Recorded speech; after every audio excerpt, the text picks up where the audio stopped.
recently you discussed I'll call it a staged approach where you throw out some numbers like 1,500 entities certified in year one, 7,500, 25,000.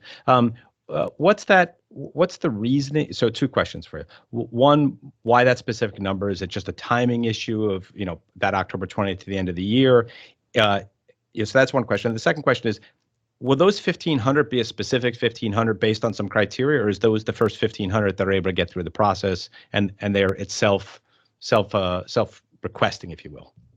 So we clearly understood the acquisition process. So I knew that any contract that you currently have with the Department of Defense today does not have the CMMC. So I knew I wasn't going to walk in and turn on a light switch and suddenly everybody had to be certified.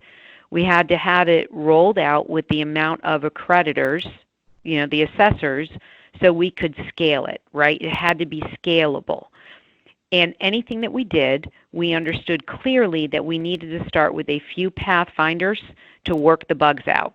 So why we picked a few RFIs where they were around critical technologies, they were around what we needed to protect the most in our industrial base and for the nation, and working with those communities of interest to ensure that those few contracts that we start with the RFIs, that we're really working hand in hand with industry, with the accreditation body, to ensure that the communities of interest get their certifications underway before we release the RFP.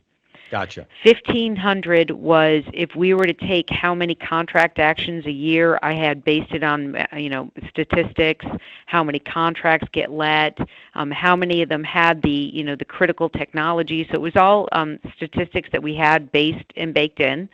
It was 1,500 this year, 75 new. So you figure that 7,500 plus 1,500 would have 9,000 new contractors in year 2021, and we would move through so we could scale up to the amount of companies that we have in the DIB over that 5-year transition timeline as we went through new acquisition cycles. So it was a very well thought out process.